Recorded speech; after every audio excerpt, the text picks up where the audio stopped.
Hola, te habla Luis Marión y te invito a explorar servidor de base de datos. Aquí vamos a estudiar los conceptos de base de datos y cómo los clientes interactúan con un servidor de base de datos o database server.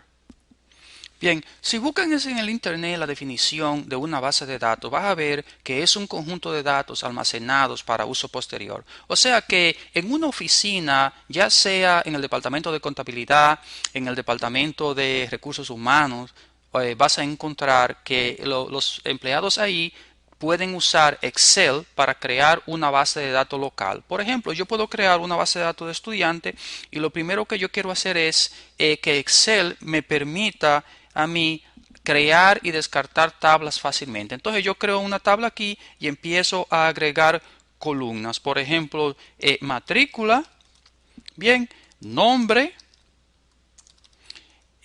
cédula, y esas son columnas que he agregado a mi tabla. O sea que yo quiero que la herramienta que yo voy a usar tenga esas facilidades. En este caso, Excel permite esto. Ahora, yo quiero hacer esto desde un PC remoto. Otra cosa que yo quiero hacer es alterar tablas. O sea, yo quiero agregar y descartar columnas de una manera eficiente. Por ejemplo, yo quisiera agregar una columna para el nombre, tener nombre y apellido. Y vemos que real y efectivamente Excel me da esa facilidad.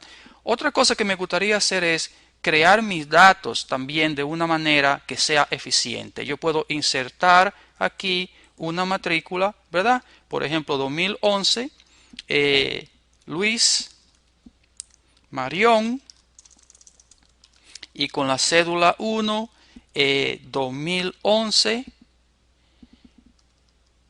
Miguel Ángel,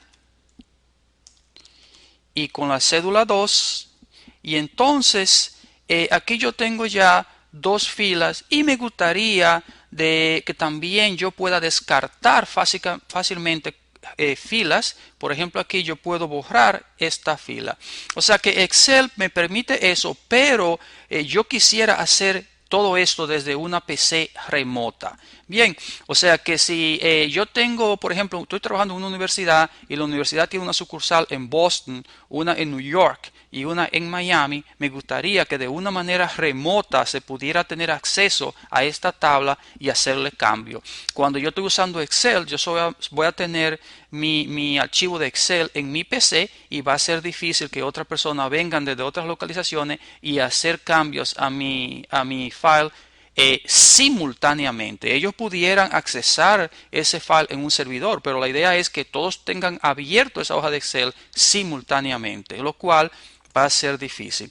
También me gustaría que yo pueda tener espacio para millones de datos. Si es una lista de estudiantes, evidentemente yo voy a tener 20, 30 mil estudiantes, pero si es, por ejemplo, el censo de Estados Unidos, yo voy a tener millones de récords y entonces Excel va a estar limitado en esto.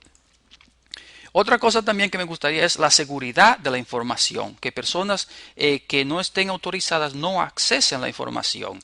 O sea que todos estos requerimientos yo lo voy a esperar de la herramienta que yo voy a utilizar para yo almacenar mis datos. Y por ende arribamos a lo que es precisamente un servidor de base de datos o database servers, el cual es un programa que permite almacenar datos en un computador servidor central para ser usado simultáneamente por muchos clientes remotos de una manera eficiente. O sea que queremos que nuestro servidor de base de datos nos ofrezca estos beneficios que están aquí. Ahora bien, para uso local, ¿verdad? En una lista de estudiantes o en contabilidad, una hoja de trabajo, tú puedes utilizar Excel para almacenar tu base de datos, pero ya cuando esa base de datos va a ser compartida por muchos usuarios en la empresa, en el negocio, se necesita un servidor de base de datos. Así que vamos a hacer una pausa y enseguida regresamos